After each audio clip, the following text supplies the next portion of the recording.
បាទអូខេសួស្តីបងប្អូនទាំងគ្នាអញ្ចឹងក្នុងវីដេអូនេះខ្ញុំប្រាប់បងប្អូនពីរបៀបនៃការធ្វើការ check live account ដើម្បីឲ្យដឹងថា account ហ្នឹងវាខូចឬក៏នៅអញ្ចឹងណាបាទអញ្ចឹងដើម្បី check វាគឺបងប្អូនទាំងអស់គ្នាបើក browser របស់បងប្អូនទាំងអស់គ្នាមកបាទហើយខាងលើនេះបងប្អូនវាយពាក្យថា 2FA បាទ 2FA អញ្ចឹងមក .live ណាបាទនេះ 2FA.live ចុចលើហ្នឹងមកបាទអញ្ចឹងដល់ពេលចូលមកដល់កន្លែងហ្នឹងបងប្អូនយកកន្លែងនេះ check live UID Facebook ហ្នឹងណាបាទចុចលើហ្នឹងមកបាទហើយបន្តមកទៀតគឺបងប្អូនទាំងអស់គ្នាចូលទៅ copy account ដែលខ្ញុំតម្លាក់ឲ្យបងប្អូនទាំងអស់គ្នាហ្នឹងបងប្អូនបានទិញពីខ្ញុំហ្នឹង copy វាមកហើយយើង pass ចូលកន្លែងនេះបាទ pass ចូលហ្នឹងទៅហើយយើងយកពាក្យថា check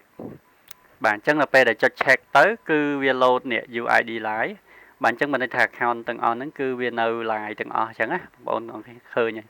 បាទអញ្ចឹងបានន័យថា account ហ្នឹងគឺវាអត់មានបញ្ហាទេប៉ុន្តែបើសិនករណី account ដែរនេះវា load ដែរនៅខាងនេះអញ្ចឹងណាបាទឥឡូវ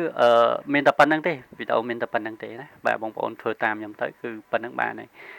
បាទអូខេសូមអរគុណច្រើន